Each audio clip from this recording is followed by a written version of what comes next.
የኤላ ሎተሪ ናስቲና ነገ የሚወጣው አፍጥነው አንድ ስጠኝ። የት ነው ግን የማውቀው ወንድሜ?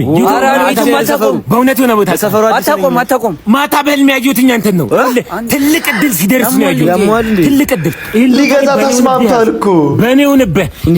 ከደረሰ ማለት ስልክ ቁጥሬን ያዘውና ባጃጅ ብቻ ግዛልኝ፣ ሌላ ምንም አልፈልግም።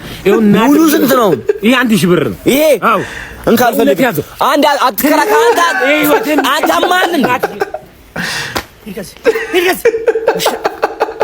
ምንድነው? አሁን የሎተሪ ነው? እኔ እኮ ሰማሃለሁ እኮ በመስኮት የሎተሪ ነው። አንተ ሰማያሽ እኛ አበድን እኮ እኛ ስራ እንስራ። እኛ አበዩ ለትናንትና የሆነች ሴትዮ የ50 ዓመት ሴትዮ በመሃል በዚህ ጋር ኮሚሽን 50 ሺህ እኔ ደግሞ ጊዜ የለኝም ብዬ ነኝ ዛሬ ነው ያገኘሁት እኮ።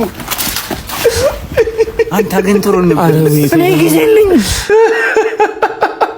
የሎተሪ ሻጮች ሳክስ ናት ይቺ ባይዘው። በቃ እኔ ከደረሰ ምንም አልፈልግም፣ ብቻ ለኔ ስልክ ቁጥር ይያዝ አንድ ባጃጅ። አንተ ሎተሪ እሱ እንደሚደርሰው ካወቅ ሰተኸው ራስህ ፍቅህ ድልን አታይ። በቃ ለሰውየው ለመሸጥ ነው የሚያስማሙት። በቃ እነሱ የሚፈልጉት እሱ ነው። ገባ